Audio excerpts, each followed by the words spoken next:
आज के इस वीडियो में हम लोग क्लास 9 के नेक्स्ट टॉपिक को स्टार्ट करने वाले हैं और ये हमारे क्लास 9 के केमिस्ट्री के फर्स्ट चैप्टर का आखिरी टॉपिक होने वाला है। और इसके बाद बस हम लोग दो और स्टेट ऑफ मैटर के बारे में पढ़ेंगे।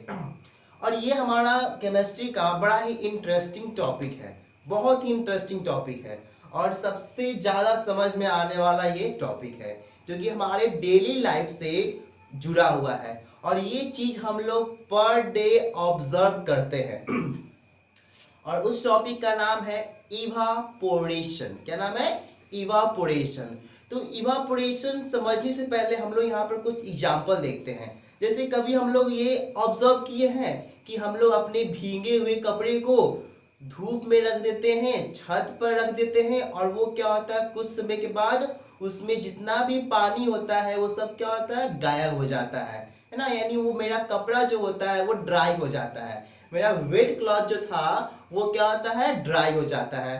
तो हम लोग आज से पहले ये चीज को ऑब्जर्व किए होंगे कि हम लोग अपनी कपड़ा को, भीगे हुए कपड़ों को छत पर रखते हैं, पंखा में रखते हैं, फैन के अंदर रखते हैं और वो मेरा क्लॉथ जो होता है वो क्या होता है, आफ्टर सम टाइम वो ड्राई हो जाता है। और यही टॉपिक को, यही पॉइंट को नोट करते हुए हम लोग अपने टॉपिक को स्टार्ट करते हैं। और वो जो हमारा क्लॉथ जो है, जो वेट से ड्राई हो जा रहा है, वो जस्ट बिकॉज ऑफ इवापोरेशन। क्या किसके कारण हो रहा है? इवापोरेशन के कारण हो रहा है। तो इवापोरेशन होता क्या है? तो आप एग्जाम में ये नहीं लिख सकते कि इवापोरेशन क्या होता है कि कपड़ा सुखाने वाला इवापोरेशन है। ये थोड़ी हम लिख देंगे कि कपड़ा सुखाने वाला इवापोरेशन है। तो हम लोग समझेंगे कि कपड़ा जो सूख रहा है, जिस प्रोसेस से, जो मेरा क्लॉथ जो जिस प्रोसेस से ड्राई हो रहा है, मैं उसे बोल सकता हूं कि it is just because of evaporation. तो इवापोरेशन है क्या?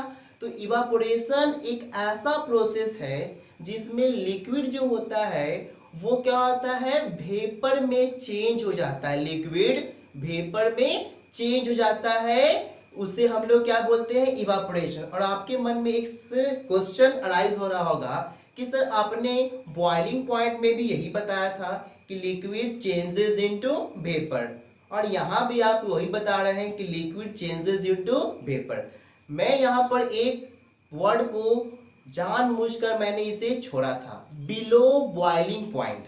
तो इवापोरेशन क्या होता है, एक ऐसा प्रोसेस होता है जिसमें लिक्विड जो होता है वो अपने वेपर के स्टेट में चेंज करता है even below it's boiling point. That means boiling point के नीचे भी, बॉइलिंग पॉइंट के नीचे भी। हम लोग बॉइलिंग में देखे थे कि वाटर जो होता है, वाटर को जैसे ही 100 डिग्री सेल्सियस मिलता है वो बॉयल करना शुरू कर देता है। मतलब वो भी क्या होता है, लिक्विड से, वाटर से स्टीम में क्या होता है, चेंज होना शुरू कर देता है। तो वो भी एक तरह का इवापोरेशन हम लोग कर सकते हैं, लेकिन नहीं कर सकते हैं।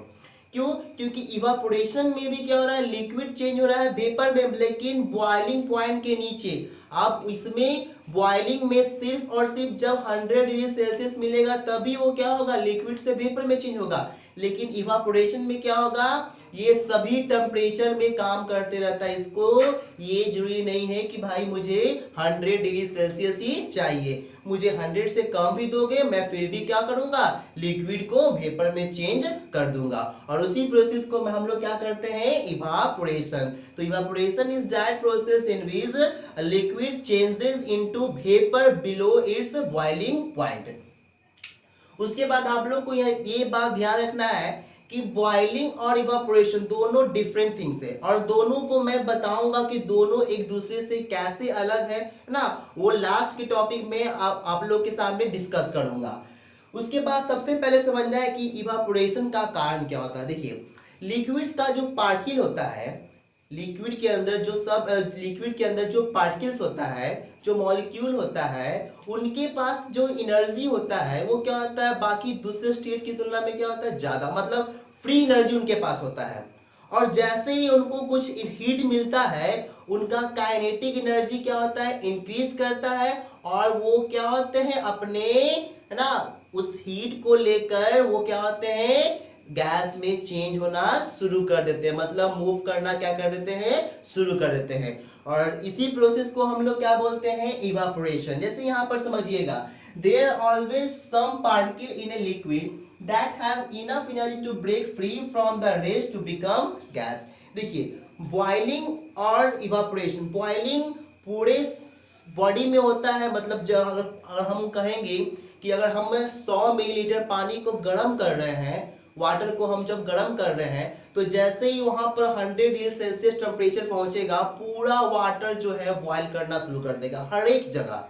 लेकिन इवापोरेशन जो होता है वो सिर्फ सरफेस पर होता है।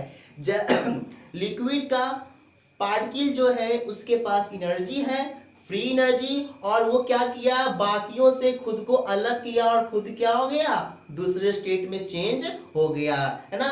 किस प्रोसेस से, इवापोरेशन के प्रोसेस से। देखिए अब हम लोग कहेंगे कि सर इवापोरेशन हम लोग समझ चुके हैं, तो वो कौन कौन सा फैक्टर है जो इवापोरेशन को डिटरमाइन करता है, मतलब उसको अफेक्ट करता है, उसको प्रभावित करता है। तो हम लोग कहेंगे कि कितना टोटली मुझे कितना पढ़ना, और टोटली कितना फैक्टर है, 4 फैक्टर है जो क्या करता है, इवापोरेशन को इफेक्ट करता है, उसे प्रभावित करता है, अफेक्ट करता है। सबसे पहला आता है surface area, temperature, wind speed और ह्यूमिडिटी। ये 4 फैक्टर है जो कि क्या करता है, इवापोरेशन को अफेक्ट करता है। ये बहुत ही इंपॉर्टेंट है कि अफेक्ट करने का मतलब कि ये 4 पॉइंट ऐसा है जिसमें इवापोरेशन क्या होता है, इसके रिलेटेड है। अगर आप सरफेस एरिया बढ़ाइएगा घटाइएगा तो उसमें इवापोरेशन का रेट घटेगा बढ़ेगा। उसी अकॉर्डिंगली टेम्परेचर से भी डिपेंड करता है, विंड स्पीड पर भी डिपेंड करता है, और ह्यूमिडिटी पर भी क्या होता है, इवापोरेशन का रेट डिपेंड करता है। रेट मतलब क्या होता है, जल्दी जल्दी। एक बहुत ही इंपॉर्टेंट पॉइंट इसमें आता है इवापोरेशन में। इवापोरेशन क्या होता है ना कि वो बहुत ही स्लो प्रोसेस है। आप ये नहीं कर सकते कि आप एक टब में पानी रखिए और छत पर रख दिए, वो 1 मिनट में क्या हो गया, गायब हो गया, है ना। वो ऐसा नहीं होता। इवापोरेशन क्या होता है, स्लो प्रोसेस है, वो धीरे धीरे होगा, दिखेगा नहीं आपको, लेकिन धीरे धीरे क्या होगा, वो लिक्विड से वेपर में चेंज होते रहेगा। वाटर साइकिल आप लोगों ने पढ़ा होगा। वाटर साइकिल कैसे होता है, हम लोगों को पता है कि जैसे ही सनलाइट हुआ, जैसे बगल की डायग्राम में आप लोगों को दिखाया गया होगा वाटर साइकिल के बारे में, कि सनलाइट, जैसे ही सनलाइट क्या हो गया, नदी के पानी पर जितना जो भी सरफेस वाटर पर पड़ा, सरफेस वाटर का पानी इवापोरेट हुआ, इवापोरेट होके कहाँ गया, ऊपर गया, और डस्ट पार्टिकल से, डस्ट से, स्मोक से जाके मिक्स हुआ और किसका फॉर्मेशन किया, क्लाउड का फॉर्मेशन किया। और वही क्लाउड जब ज्यादा कंडेंस हुआ तो एज रिजल्ट क्या आया, अर्थ पर क्या आया, मेरा रेन आया। तो यही क्या होता है, वाटर साइकिल चलते रहता है, जिसमें इवापोरेशन क्या होता है, बहुत इंपॉर्टेंट रोल है ना निभाता है। तो हम लोग क्या करते हैं, सबसे पहले स्टार्ट करते हैं सरफेस एरिया को। सरफेस एरिया होता है क्या, समझिए पहले। देखिए सरफेस एरिया का मतलब है ना कि एक लिक्विड को कितना एरिया में एक्सपोज कर रहे हैं, एक लिक्विड को कितना एरिया में एक्सपोज कर रहे हैं। जैसे अगर सरफेस एरिया और इवापोरेशन में रिलेशन क्या है, तो दोनों में रिलेशन डायरेक्टली प्रोपोर्शनलिटी का है, कि अगर आप सरफेस एरिया को बढ़ाइएगा तो इवापोरेशन का रेट भी क्या होगा, बढ़ जाएगा। सरफेस एरिया को घटाइएगा तो इवापोरेशन का रेट भी क्या होगा, घट जाएगा। इसे समझने के लिए हम लोग एग्जांपल देते हैं। जैसे मैंने क्या किया, 2 शर्ट लिया, दोनों को भिगो दिया, और एक को पूरा हम क्रश करके छत पर रख दिए और दूसरे को पूरा फैलाकर छत पर रख दिए। और आफ्टर सम टाइम जब हम ऑब्जर्व करने गए तो जिसे हम लोगों ने फैलाया था वो क्या हो गया, मेरा कपड़ा ड्राई हो चुका था, और जिसे हम लोगों ने क्रश करके रखा था वो अभी भी क्या है, वेट है। तो हुआ क्या, यहाँ पर दोनों को तो हम एक ही जगह रखे हैं, तो प्रॉब्लम क्या आया, तो प्रॉब्लम आया सरफेस एरिया पर। जैसे ही पहला वाला शर्ट का सरफेस एरिया ज्यादा था, दूसरा वाला का कम था, और सरफेस एरिया और इवापोरेशन के बीच का रिलेशन क्या होता है, डायरेक्टली प्रोपोर्शनलिटी का होता है। जिसका सरफेस एरिया ज्यादा होगा तो इवापोरेशन का रेट भी क्या होगा, ज्यादा होगा।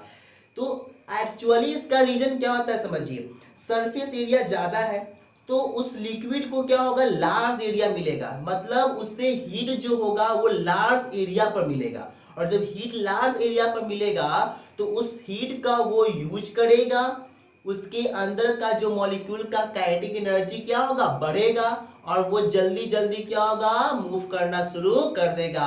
और जितना जल्दी जल्दी मूव करेगा उतना जो इवापोरेशन का रेट है वो क्या होगा, बढ़ जाएगा। और यही रीजन क्या है कि सरफेस एरिया बढ़ाने पर क्या होता है, इवापोरेशन का रेट क्या होता है, बढ़ जाता है। बहुत सारा एग्जाम्पल, हम लोग क्या करते हैं, छत पर एक टब में पानी रख दिए, धूप में रख दिए, 2 घंटा 3 घंटा 4 घंटा 5 घंटा हो गया, फिर भी मेरा पूरा पानी इवापोरेट नहीं हुआ, कुछ हुआ, पूरा नहीं हुआ। लेकिन उसी उसी सेम क्वांटिटी वाले वाटर को, है ना, हम लोग जब जमीन पे फेंक दिए, पूरे छत पर फैला दिए, तो क्या हो गया कि 5 मिनट में मेरा पूरा पानी क्या हो गया, इवेपोरेट हुआ। प्रॉब्लम कहाँ आया, तो वो उसको एक सर्टेन एरिया मिला, वहां पर भी इवापोरेशन हो रहा है लेकिन लिमिट में हो रहा है, लेकिन जैसे मैंने सरफेस एरिया बढ़ा दिया पूरा फैल गया।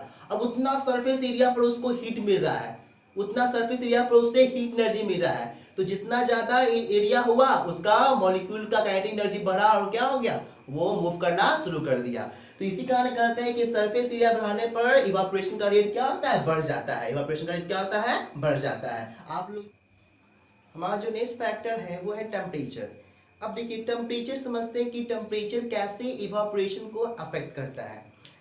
सबसे पहले आप लोग ये समझिए कि टेम्परेचर जो होता है वो रेट ऑफ इवापोरेशन के डायरेक्टली प्रोपोर्शनल होता है। कैसे होता है समझिए, इस बार क्या किए, हम सेम सरफेस एरिया में एक शर्ट को हम लोग छत पे रख दिए और दूसरे शर्ट को हम लोग अपने रूम में रख दिए। डेफिनेटली है कि दिन के समय में, है ना, छत पर क्या है, सनलाइट पड़ रहा है और रूम में क्या है, टेम्परेचर कम है।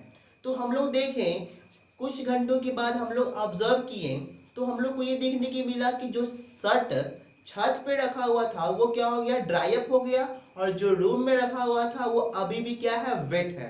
तो उसका रीजन ये निकला कि जो छत पर रखा हुआ था उसका टेम्परेचर ज्यादा था तो इवापोरेशन का रेट क्या हो गया, बढ़ गया। जो रूम में रखा हुआ था उसका टेम्परेचर कम था, इवापोरेशन का रेट क्या हो गया, घट गया। सेम सरफेस एरिया, लॉजिक क्या निकालेंगे, रीजन क्या है, देखिए जैसे ही टेम्परेचर बढ़ा उस सेम सरफेस एरिया वाले वाटर मॉलिक्यूल ने क्या किया, एनवायरनमेंट से ज्यादा एनर्जी को गेन किया एज अ हीट के रूप में, हीट एनर्जी लिया और उस हीट एनर्जी के प्रेजेंस में, उस हीट एनर्जी के प्रेजेंस में उनका काइनेटिक एनर्जी क्या हो गया, इंक्रीज हो गया, और वो जल्दी जल्दी मूव करना क्या कर दिए, शुरू कर दिए। और जितना जल्दी वो मूव करेंगे उतना ज्यादा उसका रेट ऑफ क्या होगा, इवापोरेशन होगा। तो यही हम कहते हैं कि एक क्या होगा कि अगर टेम्परेचर ज्यादा रहेगा तो इवापोरेशन का रेट भी क्या होगा, ज्यादा होगा। यानी कि अगर आप टेम्परेचर को बढ़ा दीजिएगा तो रेट ऑफ इवापोरेशन बढ़ जाएगा, टेम्परेचर को घटा दीजिएगा तो रेट ऑफ इवापोरेशन बढ़ जाएगा, जैसे कि बगल के डायग्राम में दिखाया गया है। उसके बाद आता है speed, wind speed. Wind speed कैसे इवापोरेशन को अफेक्ट करता है, देखिए इस बार हम लोग क्या किए, same surface area same temperature, same surface area same temperature, दो वेट क्लॉथ लिए, दोनों को अपने रूम में रखें, दोनों को अपने रूम में, सेम टेम्परेचर हो गया, सेम शर्ट है, सेम टाइप का शर्ट है।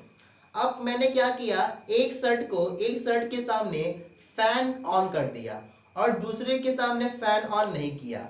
और कुछ घंटों के बाद जब मैंने ऑब्जर्व किया तो जिस शर्ट के सामने फैन ऑन किया हुआ था वो ड्राई अप हो गया और जिसके सामने फैन ऑफ नहीं किया हुआ था वो ड्राई अप नहीं हुआ। तो लॉजिक क्या हुआ, सेम सरफेस एरिया था, सेम टेम्परेचर था, लेकिन बस फर्स्ट शर्ट वाले में विंड का स्पीड ज्यादा था तो रेट ऑफ इवापोरेशन क्या हो गया, बढ़ गया, और सेकेंड वाले में विंड का स्पीड कम था तो रेट ऑफ इवापोरेशन क्या हो गया, घट गया। यानी विंड स्पीड जो होता है वो रेट ऑफ इवापोरेशन के क्या होता है, डायरेक्टली प्रोपोर्शनल होता है। जैसे देखिए होता क्या है कि अगर टेम्परेचर सेम है, इवापोरेट करेगा, अब इवापोरेट करेगा मतलब वो लिक्विड जो है वो क्या होगा, वेपर में चेंज होगा और वो शर्ट के चारों ओर रहेगा, चारों ओर क्या होगा, वेपर का पार्टिकल रहेगा। जैसे ही विंड का स्पीड बढ़ेगा वो शर्ट के चारों ओर वेपर पार्टिकल को वहां से हटा देगा और जैसे ही वहां से हटा वहां का प्रेशर क्या हो गया, घट गया, और शर्ट का प्रेशर क्या है, ज्यादा है, और फिर से क्या होगा, इवापोरेशन का रेट बढ़ जाएगा क्योंकि हाई प्रेशर से लो प्रेशर में क्या होगा, ट्रांसफर होना शुरू हो जाएगा। तो ये होता है कि विंड स्पीड बढ़ाने से क्या होता है, इवापोरेशन का रेट बढ़ जाता है ना। जैसे ही विंड स्पीड बढ़ाइएगा तो इवापोरेशन का रेट बढ़ जाएगा। ये आप लोग अपने डेली अपने लाइफ में यूज किए होंगे। सुबह जाना है रात में कपड़ा गंदा है तो क्या करें, तो हम लोग क्या करते हैं, अपने कपड़े को, अपने क्लॉथ को रात को ये क्या करते हैं, वॉश कर देते हैं और अपने रूम में फैन के अंडर उसे रख देते हैं। और सुबह जब हम लोग उठते हैं तो हमारा क्लॉथ जो होता है वो ड्राई अप हो गया रहता है। तो just because of wind speed क्या है, ज्यादा है, विंड स्पीड ज्यादा तो रेट ऑफ इवेपोरेशन भी क्या होगा, ज्यादा होगा, जैसा कि बगल के डायग्राम में दिखाया गया है। उसके बाद आता है लास्ट ह्यूमिडिटी।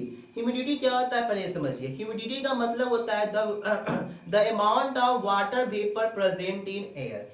एयर में जितना वाटर वेपर का अमाउंट होता है उसे हम लोग क्या बोलते हैं, ह्यूमिडिटी बोलते हैं। हवा में जितना वाटर वेपर का अमाउंट होगा उसको हम लोग क्या बोलेंगे, ह्यूमिडिटी बोलेंगे। अब देखिए ह्यूमिडिटी और इवापोरेशन के बीच क्या रिलेशन है, तो ह्यूमिडिटी और इवापोरेशन के बीच इनडायरेक्टली प्रोपोर्शनलिटी का रिलेशन होता है।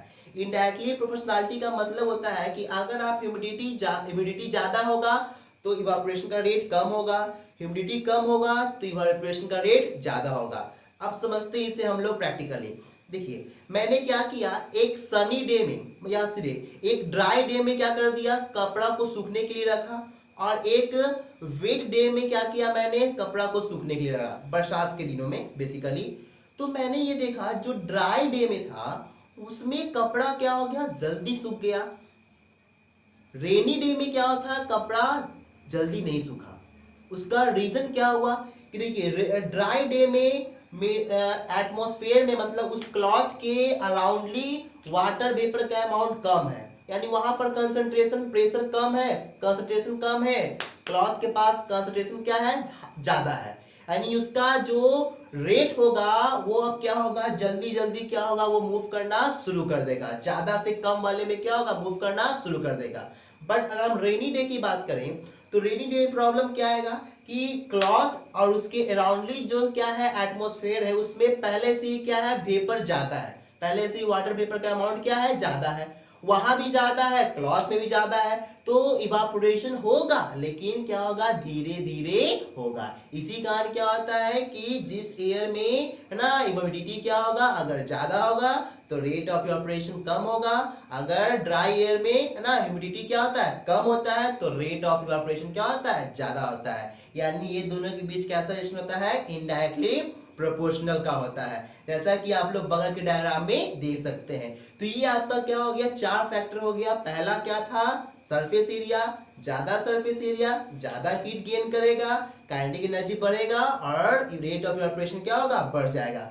टेम्परेचर, टेम्परेचर बढ़ाइएगा, रेट ऑफ इवापोरेशन क्या होगा, बढ़ जाएगा। Third one wind speed, wind speed बढ़ेगा, रेट ऑफ इवापोरेशन भी क्या होगा, बढ़ जाएगा। ह्यूमिडिटी, ह्यूमिडिटी बढ़ेगा, रेट ऑफ इवापोरेशन क्या होगा, घट जाएगा। ह्यूमिडिटी घटेगा तो रेट ऑफ इवापोरेशन क्या होगा, इंक्रीज करेगा, है ना। ये आपका क्या था, चार फैक्टर जो कि इवापोरेशन को इफेक्ट करता है। हेलो स्टूडेंट्स, अब हम अपने नेक्स्ट टॉपिक को स्टार्ट करने वाले हैं और हमारा जो नेक्स्ट टॉपिक है वो बहुत इंटरेस्टिंग है। वो है इवापोरेशन काउजेस कूलिंग। अभी तक हम लोग इवापोरेशन के बारे में पढ़ चुके थे कि इवापोरेशन क्या होता है, कौन कौन सा फैक्टर है जो इवापोरेशन को क्या करता है, अफेक्ट करता है। और इस क्लास में, इस वीडियो में हम लोग पढ़ने वाले हैं इवापोरेशन काउजेस कूलिंग, यानी जहां इवापोरेशन होगा वहां ठंडक उत्पन्न होगा। अगर मैं सिंपल लैंग्वेज में बोलूं कि अगर इवापोरेशन हो रहा है तो वहां पर क्या होगा, ठंडक होगा, जहां ठंडक हो रहा है वहां पर क्या हुआ है, इवापोरेशन हुआ है। तो ये आप लोग को याद रखना है, इवापोरेशन काउजेस कूलिंग। तो सबसे पहले मैं आप लोगों से ये बताना चाहता हूं कि हम लोग लैटेंट हीट ऑफ वेपराइजेशन पढ़े थे, तो उसमें हम लोग क्या देखे थे कि एक लिक्विड जो होता है उससे उतना मिनिमम एनर्जी चाहिए वेपर में चेंज होने के लिए, और जैसे ही उसको वो मिनिमम एनर्जी मिलता है, मिनिमम हीट मिलता है, वो क्या होता है, अपने स्टेट को चेंज करना क्या करता है, शुरू कर देता है। और इसमें भी हम लोग, और जैसे ही वो किसी सरफेस से उस हीट को लिया, उस सरफेस को क्या अनुभव होगा, ठंडक का अनुभव होगा, है ना। और यही लॉजिक क्या है इसमें हम लोग देखेंगे। जैसे होता क्या है आप समझिए, तभी आप, मैं सबसे पहले मैं आप लोग से एग्जांपल बताता हूं। हम लोग देखे हैं कि अपने हाथों पर स्पिरिट या अल्कोहल या पेट्रोल कुछ भी हो, अगर आप अपने हाथों पर रखिएगा और उससे ऐसे कस के, है ना, पंप अप कीजिएगा, तो आपको फील होगा कि आपका हाथ जो है वो क्या हो रहा है, कूल हो रहा है, ठंडक हो रहा है ना। तो ये लॉजिक किसका है, इवापोरेशन कॉजेस कूलिंग का। अभी मैं सिर्फ एग्जांपल बता रहा हूँ, इसका एक्चुअली एक्सप्लेन मैं अभी बताने वाला हूँ। जैसे होता क्या है, देखिए, जैसे आपको पता है कि उस लिक्विड को चाहिए उतना मिनिमम एनर्जी, अगर उसको इतना मिनिमम एनर्जी मिलेगा तभी वो क्या होगा, वो लिक्विड से अपने गैसीय स्टेट में चेंज हो पाएगा, है ना, अदरवाइज वो चेंज नहीं हो पाएगा। तो अब क्या होता है कि वो जिस सरफेस से टकराता है या जिस सरफेस पर वो रहता है ना, और ये अपने सराउंडिंग से क्या करता है, उस लैटेंट हीट ऑफ वेपराइजेशन को गेन करता है और उससे वो एनर्जी लेता है और इवापोरेट होना क्या होता है, शुरू हो जाता है। अब हमको पता है कि कोई भी ऑब्जेक्ट अगर एनर्जी को लॉस करेगा, हीट को लॉस करेगा, तो डेफिनेटली है कि वो क्या हो जाएगा, कूल हो जाएगा।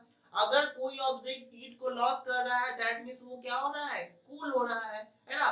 तो अगर कोई ऑब्जेक्ट, मतलब किसी ऑब्जेक्ट की, है ना, ऊपर से अगर लिक्विड क्या हो रहा है, इवापोरेट हो रहा है, तो वो लिक्विड क्या करेगा, अपने लैटेंट हीट ऑफ वेपराइजेशन को, है ना, उस हीट को कहां से लेगा, तो अपने सराउंडिंग से लेगा। सराउंडिंग से हीट लिया और सराउंडिंग से जब हीट लेगा तो उसका सराउंडिंग क्या हो जाएगा, कूल हो जाएगा, सराउंडिंग क्या हो जाएगा, ठंडा हो जाएगा, है ना। और इसी को हम लोग क्या बोलते हैं, इवापोरेशन काउजेस कूलिंग। क्या बोलते हैं, इवापोरेशन काउजेस कूलिंग।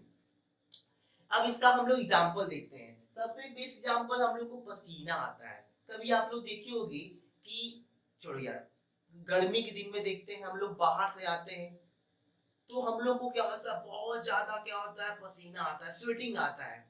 और जैसे ही हम लोग अपने घर में जाते हैं और फैन को ऑन करते हैं, कुछ समय के लिए लगता है कि वो ठंडा लग रहा है, लगता ना है, डेफिनेटली लगता है। आप भी ऑब्जर्व किए होंगे कि जैसे ही हम लोग बाहर से या कोई भी हैवी एक्सरसाइज कर कर आए, तो उस समय हमारे पूरे शरीर में क्या होता है, स्वेटिंग होते रहता है। और स्वेटिंग होने के कारण हमारे शरीर का क्या होता है, बॉडी टेम्परेचर मेंटेन रहता है, कांस्टेंट रहता है। तो जैसे ही हम लोग स्वेटिंग हुआ, तो स्वेटिंग का मतलब हमारे बॉडी सरफेस पे क्या हो गया, वाटर ड्रॉपलेट्स आ गया। अब जैसे ही हम क्या किए, फैन के नीचे आए, फैन के नीचे आने से क्या हो गया, विंड का स्पीड क्या हो गया, बढ़ गया। हम लोग पढ़ चुके हैं कि विंड भी क्या है, एक फैक्टर है इवापोरेशन का। जैसे ही विंड का स्पीड बढ़ा, मेरे शरीर में से इवापोरेशन, मेरे शरीर के सरफेस से इवापोरेशन का रेट क्या हो गया, इंक्रीज करना शुरू कर दिया और वो क्या हो गया, इवापोरेट होना शुरू हो गया। अब मेरे शरीर के ऊपर, मेरे बॉडी के सरफेस पर जो पसीना है, जो स्वेटिंग है, जो स्वेट है, वो स्वेट होने के लिए, मतलब वो इवापोरेट होने के लिए उससे वो एनर्जी कहां से लेगा, हीट कहां से लेगा, तो मेरे शरीर से हीट लेगा, मेरे शरीर के, मेरे बॉडी के सरफेस से हीट लेगा। और जब वो मेरे बॉडी के सरफेस से हीट लेगा, तो मेरा बॉडी क्या होगा, हीट को लॉस करेगा। और जब मेरा बॉडी हीट को लॉस करेगा तो मुझे कैसा फील होगा, तो कोल्डनेस का मुझे क्या होगा, फील होगा।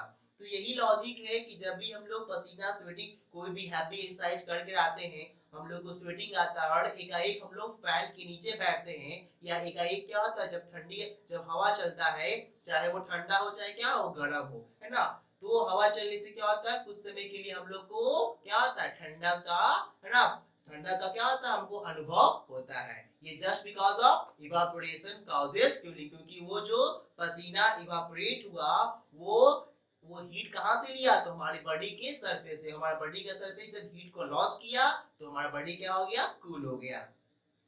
उसके बाद हम लोग देखते हैं दूसरा एग्जांपल, कि ऐसा क्यों कहा जाता है कि गर्मी के दिनों में हम लोग को सूती का कपड़ा पहनना चाहिए, मतलब कॉटन क्लॉथ पहनना चाहिए, ऐसा क्यों।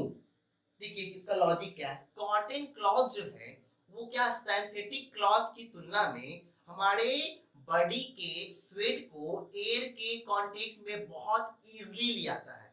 यानी कॉटन क्लॉथ से एयर जो होता है वो आराम से क्या होता है, पास हो पाता है। और इसी कारण जब हम लोग को स्वेटिंग आता है तो वो आराम से उसके अंदर हवा गया, और जब हवा गया तो रेट ऑफ इवापोरेशन क्या हो गया, बढ़ गया, और वो आसानी से इवापोरेट होना क्या होता है, शुरू हो जाता है, जिससे कि हम लोग को ठंडक का अनुभव होते रहता है। लेकिन आप उसी जगह पर कोई ना पॉलिस्टर का अगर आप शर्ट पहन लेते हैं तो आपको इतना पसीना आएगा, पूरा आपका शरीर पसीना से, पूरा आपका शर्ट पसीना से क्या होगा, भीग जाएगा। क्यों? क्योंकि वो जो पॉलिस्टर का क्लॉथ है वो इवापोरेशन के रेट को क्या हो रहा है, बढ़ा नहीं रहा है, वो एयर को आपके शरीर के संपर्क में नहीं ला रहा है। इसके कारण क्या हो रहा है, आपके शरीर में पसीना बहुत ज्यादा हो रहा है, आपको ठंडा का अभाव भी नहीं होगा। इसी कारण ऐसा कहा जाता है कि हम लोग को गर्मी के दिनों में कॉटन का कपड़ा ही पहनना चाहिए। उसके बाद हम लोग कूलर, जैसे हम लोग देखते ना कि कूलर क्या होता है, ठंडक में सॉरी गर्मी में ठंडक का एहसास। तो कूलर करता क्या है, देखिए जनरली क्या होता है, वो क्या फुहारा फेंकता है, अपने फैन से क्या होता है, फुहारा फेंकता है वाटर का। जैसे हम लोग गर्मी में हैं तो टेम्परेचर बहुत ज्यादा है, तो टेम्परेचर बहुत ज्यादा है, हम लोग कूलर के सामने बैठे हुए हैं, वो फुहारा फेंक रहा है, फुहारा फेंका, मेरे शरीर पर आया, इवापोरेट हुआ, इवापोरेट हुआ तो हम लोग को क्या लगा, ठंडक लगा। अगर मैं उसी कूलर को ठंड के दिनों में चलाऊं तो क्या होगा, ठंड के दिनों में चलाऊंगा, टेम्परेचर डाउन रहेगा, ह्यूमिडिटी ज्यादा रहेगा, इवापोरेशन का रेट कम होगा, और हम लोग को ठंडक वैसे भी उसका कोई फायदा तो है नहीं। इसी कारण क्या होता है कि कूलर कैसे ठंडक पहुंचाता है, इवापोरेशन कॉजेज कूलिंग। और सबसे बेस्ट एग्जांपल वो क्या है, वो आप लोग जब जाओगे गाँव में, विलेज में, तो वहां पर क्या होता है, फ्रीज बहुत कम लोगों के घर में होता है, तो वहां पर गर्मी के दिनों में पानी को ठंड रखने के लिए, पानी को ठंडा रखने के लिए एक मिट्टी के सुराही का, है ना, अर्थन पॉट का क्या होता है, यूज किया जाता है। और वो भी जो होता है वो किस पर, इवापोरेशन कॉजेज कूलिंग के प्रॉपर्टी पर ही क्या होता है, काम करता है। कैसे काम करता है मैं आपको यहाँ पर बनाकर सिखाता हूँ।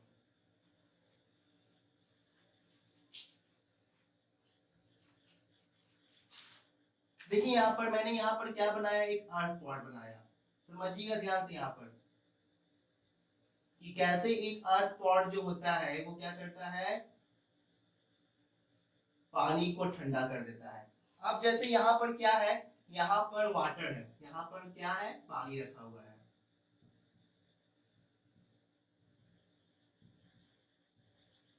अब देखिए ये किसका बना हुआ है, मिट्टी का बना हुआ है, और इस अर्थन पॉट में क्या होता है, इसके सरफेस में टीनी टीनी क्या होता है, होल्स होता है। क्योंकि मिट्टी का बना हुआ है तो इसके सरफेस में क्या होगा, टीनी टीनी क्या होगा, होल्स होगा। और इसी टीनी टीनी होल से ये अंदर का पानी जो है इसके सरफेस पर आ जाता है। ये अंदर का पानी कहाँ आ गया, इसके सरफेस पर आ गया, पूरा इसके क्या हो गया, ये सुराही के अंदर का पानी जो था वो टीनी होल्स के थ्रू कहां पर आ गया, इसके सरफेस पर आ गया। अब देखिए क्या होगा, अब यहाँ पर ये सरफेस पर आ गया तो क्या यहाँ पर टेक करेगा, इवापोरेशन होगा। क्या होगा, इवापोरेशन होगा। इवापोरेशन होगा तो ये सारा जो है ड्रॉपलेट्स वो क्या होगा, इवापोरेट होके क्या होगा, इन्वायरमेंट में चला जाएगा, वो सारा इवापोरेट होके इन्वायरमेंट में चला जाएगा। अब बताइए कि ये इवापोरेट होने के लिए हीट कहां से लेगा, तो अपने सराउंडिंग से लेगा, जिससे के संपर्क में ये है उससे ये क्या करेगा, हीट को गेन करेगा। अब ये हीट लेगा इस सुराही के सरफेस से, और जब ये सुराही के सरफेस से हीट लेगा तो सुराही का सरफेस हीट को क्या करेगा, लॉस करेगा। और वो पॉट जब हीट को लॉस करेगा तो क्या होगा, कोल्ड होगा। जब हीट को लॉस किया तो उसके अंदर क्या आया, कोल्डनेस आया। जब वो कोल्ड होगा तो वो अपने अंदर के पानी को भी क्या होगा, ठंड रख देगा, ठंडा कर देगा। फिर यही प्रोसेस जब ये पूरा ड्रॉपलेट्स क्या होगा, इवापोरेट हो जाएगा, फिर कुछ पानी क्या होगा, टीनी होल से क्या होगा, बाहर आएगा, फिर से इवापोरेशन होगा, और इवापोरेशन क्या होगा, फिर से इसमें ठंडक लाएगा, और कुछ समय के बाद, कुछ घंटों के बाद सुराही में रखा हुआ पानी जो क्या होगा, वो ठंड ना, सुराही में रखा हुआ पानी क्या होगा, ठंडा हो जाएगा। और यहाँ पर भी कौन सा प्रॉपर्टी काम कर रहा है मेरा, इवापोरेशन कॉजेज कूलिंग, है ना। आप यहाँ पर बगल के डायग्राम में भी इसे ध्यान से देख सकते हैं। तो यहाँ से हम कह सकते हैं कि वाटर ड्रॉपलेट्स जिस सरफेस से इवापोरेट हो रहा है उसी सरफेस से वो उतना हीट को लेगा, और जब वो बॉडी उस हीट को लॉस करेगा तो उसके अंदर कैसा आएगा, कैसा इफेक्शन आएगा, उसके अंदर ठंडक का अनुभव आएगा। इसी को हम लोग क्या बोलते हैं, इवापोरेशन कॉजेज कूलिंग। ये आपका बहुत ही इंपॉर्टेंट टॉपिक है, आप लोग इसे राइट डाउन कर लीजिए। हेलो स्टूडेंट्स, अब हम यहाँ पर वेपोराइजेशन और इवापोरेशन के बीच डिफरेंस देखने वाले हैं। जैसा कि मैंने आपको बताया था कि मैं इस टॉपिक को आखिरी में डील करूँगा कि वेपोराइजेशन और बॉइलिंग ये दोनों एक दूसरे से कैसे डिफरेंस है, ये दोनों एक दूसरे से कैसे अलग है। और इसको डिफाइन करने के लिए देखिए, सबसे पहले हम बॉइलिंग समझते हैं कि बॉइलिंग क्या होता है। बॉइलिंग और इवापोरेशन दोनों में क्या होता है, हम कह सकते हैं कि बॉइलिंग और इवापोरेशन दोनों में लिक्विड जो होता है वो चेंज किस में होता है, गैस में। दोनों में लिक्विड किस में होता है, चेंज गैस में चेंज होता है। बट दोनों में डिफरेंस क्या होता है कि बॉइलिंग और बॉइलिंग या वेपोराइजेशन जो है वो अगर कब होगा, तो एट 100 डिग्री सेल्सियस। अगर मैं वाटर का एग्जांपल लूँ तो अगर वाटर को 100 डिग्री सेल्सियस मिलेगा तभी वो क्या होगा, बॉयल करेगा, तभी वो क्या करेगा, बॉयल करेगा। बट इवापोरेशन की जब मैं बात करूं तो इवापोरेशन भी एक प्रकार का क्या है, वेपोराइजेशन प्रोसेस ही है। बट ये इसे ये कोई है ना, जरूरी नहीं है कि इसे 100 डिग्री सेल्सियस ही चाहिए। ये क्या होता है, अपने बॉइलिंग पॉइंट के नीचे ही क्या होता है, लिक्विड से गैस में क्या होता है, चेंज होता है। तो उसी प्रोसेस को हम लोग क्या बोलते हैं, इवापोरेशन। समझ में आ गया ना, इसमें भी लिक्विड से गैस में, इसमें भी लिक्विड से गैस में, लेकिन वेपोराइजेशन में एट 100 डिग्री सेल्सियस, लेकिन इवापोरेशन में बिलो 100 डिग्री सेल्सियस। टेम्परेचर कुछ भी, किसी भी टेम्परेचर पर ये अकर करता है ना, लेकिन ये सिर्फ अगर कब करेगा, तो एट 100 डिग्री सेल्सियस।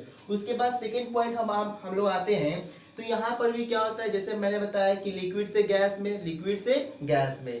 अब वेपोराइजेशन एक बहुत ही फास्ट प्रोसेस है। जैसे कि आप लोग देखे होंगे कि जब आप अपने गैस स्टोव पर वाटर को बॉयल करते हो, तो जैसे ही हम गैस स्टोव जलाते हैं तो वाटर क्या होता है, आफ्टर सम बॉयल क्या होता है, बॉयल करना शुरू करता है। और उसी को हम इसी प्रोसेस को हम आगे बढ़ाएंगे तो कुछ समय बाद देखेंगे कि जो पानी रखा हुआ था वो क्या होगा, वो पूरा बॉइल होके गैस स्टीम में क्या होगा, कन्वर्ट हो जाएगा। यानी ये जो लिक्विड से गैस में बदलने का प्रोसेस है वो क्या है, बहुत ही फास्ट है। लेकिन जब इवापोरेशन की केस में आते हैं तो हम लोग क्या कर दिए, एक टब में, उसी एक कंटेनर में उतना ही पानी रख दिए, लेकिन उसको छत पे छोड़ दिए, तो बहुत देर के बाद क्या हुआ, पूरा इवापोरेट हुआ वाटर, है ना।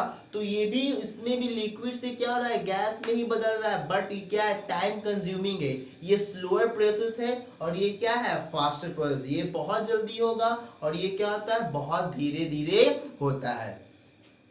उसके बाद देखिए, आप लोग देखे होंगे कि जब हम लोग वाटर को बॉयल करते हैं तो नीचे सरफेस का वाटर क्या होता है, ऊपर आता है। सरफेस का वाटर क्या आता है, ऊपर आता है। नीचे हीट मिलता है और हीट मिलने से वो वाटर मॉलिक्यूल क्या होता है, मोशन में आता है, काइनेटिक एनर्जी उसका बढ़ता है और नीचे से वो ऊपर आना क्या करता है, शुरू करता है ना। और बॉइलिंग में या वेपोराइजेशन में इंटायर वाटर क्या होता है, लिक्विड से किस में, गैस में कन्वर्ट हो जाता है। बट अगर हम इवापोरेशन की बात करें तो इवापोरेशन में क्या होता है आपका, इवापोरेशन में इंटायर वाटर क्या होता है, लिक्विड से गैस में कन्वर्ट नहीं होता है, ओनली सरफेस वाटर। मैंने आपको पहले ही बताया था कि इवापोरेशन क्या होता है, अकर सिर्फ कहाँ पर, सरफेस पर पड़ता है, इंटायर नहीं पड़ता, इंटायर वाटर पर नहीं पड़ता है, इंटायर कंटेनर पर नहीं पड़ता है, सिर्फ कहाँ पड़ता है, तो सरफेस पर।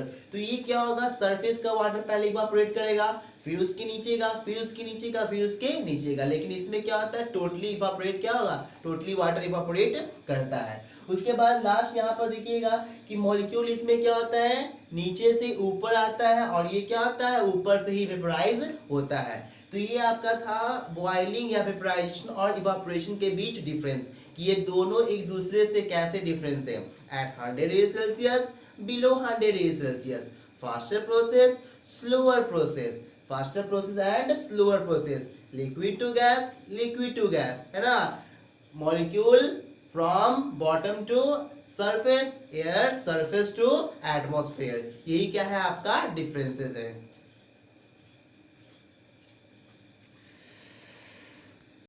हेलो स्टूडेंट्स, अब अपने इस चैप्टर के लास्ट टॉपिक में हैं।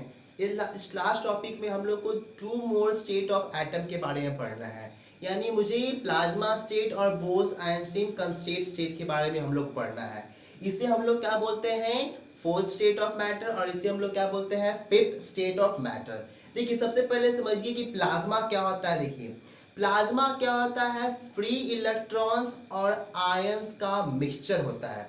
फ्री इलेक्ट्रॉन्स और क्या होता है, आयंस का मिक्सचर होता है। जैसे आप लोग देखेंगे जितना भी आप स्टार देख रहे हो, स्टार चाहे हमारा सन हो या जितना भी स्टार है, वो सब ग्लो कर पाता है जस्ट बिकॉज ऑफ वो उसके अंदर किसके कारण, प्लाज्मा के कारण। प्लाज्मा के कारण ही क्या होता है, वो ग्लो कर पाता है। अगर प्लाज्मा ना हो तो वो ग्लो नहीं कर पाएगा। समझ में आ गया।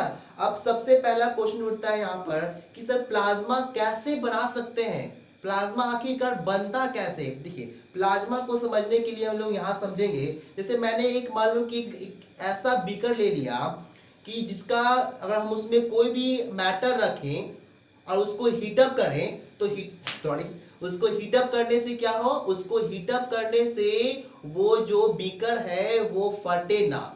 अगर उस टाइप का हम बीकर लेंगे तो उसमें हम क्या किए, गैस को रखें, या चलिए हम सॉलिड को रखें। अब सॉलिड को रखेंगे तो उसमें हीट करेंगे तो वो लिक्विफाई होगा, और हीट करेंगे तो वो क्या होगा, गैस में बदल जाएगा। और कैसा होना चाहिए, डिस्चार्ज दम, गैस में बदलेगा। अब क्या किया, हम उसमें और हीट कर दिया, हीट करते गए बहुत ज्यादा हीट कर दिए।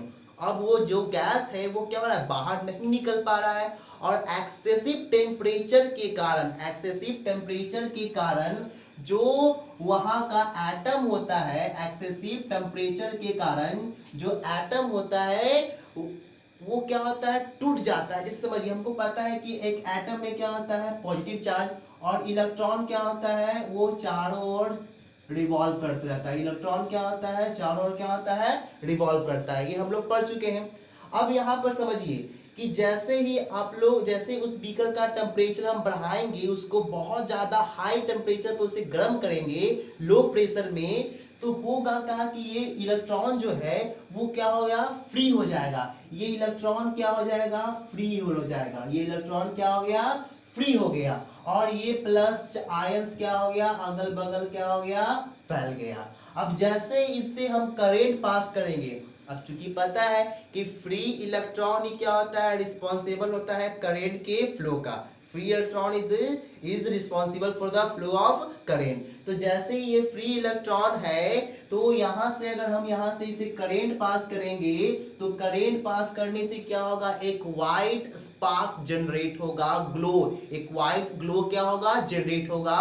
क्यों, क्योंकि यहाँ पर किसका क्रिएशन हो चुका है, यहाँ पर क्रिएशन प्लाज्मा स्टेट का हो चुका है। क्यों, एक्सेसिव टेम्परेचर और लो प्रेशर के कारण, एक्सेसिव टेम्परेचर और लो प्रेशर के कारण क्या क्रिएट हुआ है, प्लाज्मा, जिसे हम लोग क्या बोलते हैं, फोर्थ स्टेट ऑफ मैटर बोलते हैं। हम लोग अर्थ पर इसे कैसे क्रिएट कर सकते हैं, एक डिस्चार्ज ट्यूब में टेम्परेचर हाई करके, प्रेशर को लो करके, है ना, करंट सप्लाई करेंगे। तो करंट सप्लाई करने से है ना टेम्परेचर बढ़ेगा, और वो है ना फ्री जो एटम होगा वो फ्री इलेक्ट्रॉन्स में क्या होगा, टूट जाएगा, और फ्री इलेक्ट्रॉन करंट को कंडक्ट करेगा। जैसे ही करंट को कंडक्ट करेगा एक व्हाइट ग्लो क्या होगा, है ना, हमको दिखाई देगा, है ना, जस्ट बिकॉज ऑफ किसके कारण, प्लाज्मा के कारण। कभी आप ट्यूब देखे हो, ट्यूब या नियॉन का जो बल्ब होता है, नियॉन जिसमें नियॉन गैस होता है, वो ग्लो कैसे कर पाता है, कभी देखे हो कि वो ग्लो कैसे, इतना ज्यादा ग्लो कैसे कर पाता है, जस्ट बिकॉज ऑफ प्लाज्मा के कारण। जैसे ही उसमें कौन सा गैस है, नियॉन गैस है, नियॉन गैस है, या एक ट्यूब में क्या होता है, कभी कभी हीलियम गैस भी होता है।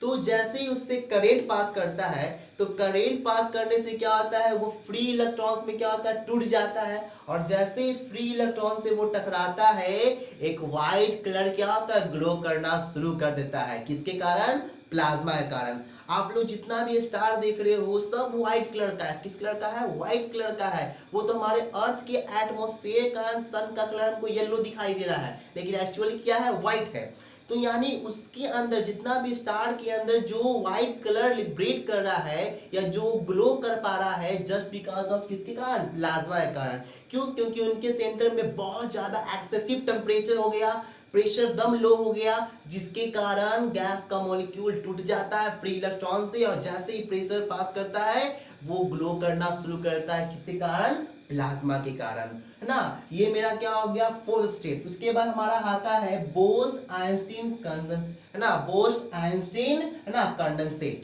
जिसको हम लोग बीईसी भी कहते हैं। देखिए इसका मतलब क्या होता है ना, समझिए। हमारे देश में 1920 में 1920 ईस्वी में हमारे एक भारतीय साइंटिस्ट जिनका नाम क्या था, है ना, सत्येंद्र नाथ, जिनका नाम क्या था, सत्येंद्र नाथ बोस। उन्होंने ऐसा प्रिडिक्ट किया कि उन्होंने पांचवा स्टेट ऑफ मैटर के बारे में कैलकुलेशन किया कि भाई मैंने कैलकुलेशन कर लिया है, प्रिडिक्शन कर लिया। अब उन्होंने लेटर के माध्यम से उस जमाने का अभी भी सबसे नामी, है ना, साइंटिस्ट के पास भेजा, जिनका नाम क्या था, वो, है ना, आइंस्टीन। जिनका नाम क्या था, आइंस्टीन। भाई अनुमान लगाने में तो सबसे आगे हैं, सब चीज अनुमान लगा के चले गए और तो प्रूफ तो कुछ किए ही नहीं है। तो ये आइंस्टीन साहब थे। इन्होंने उस लेटर को पाकर इनसे बहुत ज्यादा खुश हुए और उन्होंने क्या कर दिया, वो सत्येंद्र नाथ के साथ पांचवें स्टेट को क्या कर दिया, प्रिडिक्शन कर दिया। मैटर के पांचवें स्टेट का क्या कर दिया, प्रिडिक्शन कर दिया, जिसका नाम क्या दिया गया, बोस आइंस्टीन कंडेंसेट, है ना, जिसको हम लोग क्या बोलते हैं, बीईसी। और आखिरकार 1995 ईस्वी में 1995 में, है ना, अमेरिका के वैज्ञानिकों ने, जिनका नाम कॉर्नेल कैटरली, है ना, इन्होंने क्या किया, तो इन्होंने इस प्रिडिक्शन को प्रैक्टिकली क्या कर दिया, हैपन कर दिया। प्रिडिक्शन को प्रैक्टिकली क्या कर दिया, हैपन कर दिया। और इनके लिए इनको 2001 ईस्वी में नोबेल प्राइज भी मिला था। तो बोस आइंस्टीन, देखिए यहाँ पर बोस आइंस्टीन जो कंडेंसेट का मतलब ही क्या होता है, कंडेंसेशन मतलब ठंडक। इसमें होता क्या है कि एक गैस को बहुत गर्म करके उसे तुरंत क्या होता है, बहुत ज्यादा ठंडा कर दिया जाता है। तुरंत गर्म किया, तुरंत क्या हो गया, ठंडा कर दिया, तो उससे क्या होता है, मैटर के फिफ्थ स्टेट मुझे मिल जाता है, जिसका नाम क्या है, बोस आइंस्टीन कंडेंसेट। लगभग कितना हम लोग ठंडा करते हैं, देखिए यहाँ पर नॉर्मल एयर का डेंसिटी जो होता है उससे लगभग 1/, है ना, 100,000 कम से कम करते हैं, तब मुझे क्या होगा, मैटर का पांचवा स्टेट मिलता है। तो ये आपका क्या हो गया, दो और स्टेट ऑफ मैटर हो गया, प्लाज्मा स्टेट और दूसरा क्या हो गया, बोस आइंस्टीन कंडेंसेट, है ना। और आपका ये चैप्टर क्या हो गया, खत्म।